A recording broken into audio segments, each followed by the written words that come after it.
Hi, my name is Chris Holton Jablonski, and it is my great joy and my deep honor to serve you as your minister. This is Live the Questions Now by Rilke. Have patience with everything unresolved in your heart, and try to love the questions themselves. Don't search for the answers which could not be given to you now, because you would not be able to live them. And the point is to live everything.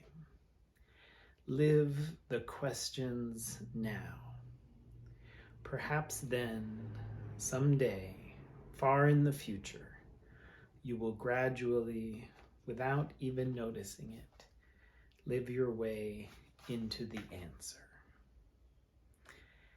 I've always loved this bit of Rilke, and it has been especially with me right now because we are in the midst of so many questions. What will it look like for us to return in the fall?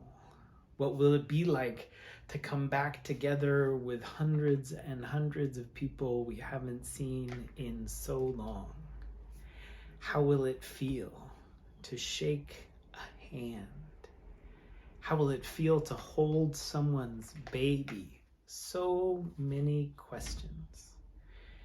And I think one of the resounding answers is to just be gentle with ourselves as we live into these questions. As many of you know, the Star Market right near where we live, over here near Waverly Square, recently removed the arrows which marked the directions you were supposed to go on the aisles, and nobody told me. And so it was, I was doing the family shopping, and I'm a bit of a creature of habit with a number of tasks like that. I put on my headphones. I've bumped into some of you there in the supermarket, but I'm fairly focused and I buy the same things over and over again, adjusting for what looks beautiful and intriguing in the produce. But it's a pretty methodical flow, and it's incorporated now for more than a year, all of these directional signs. And so I have a fairly circumscribed pattern that I go about in the supermarket.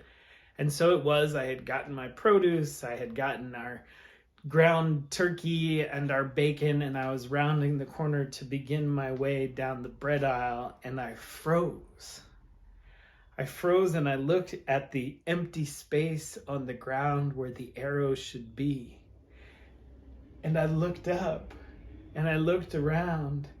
And I said out loud, which I also rarely will just exclaim out loud in a grocery store full of strangers.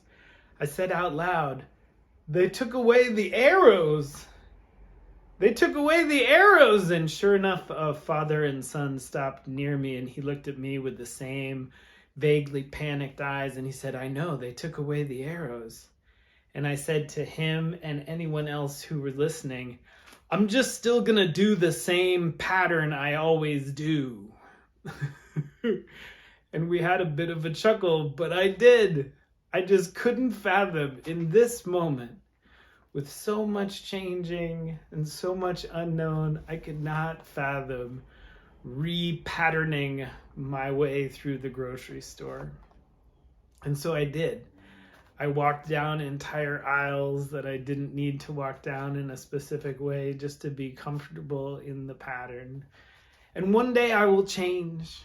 One day those patterns will change and I'll have a normal relationship with my flow through a grocery store, but there's no rush.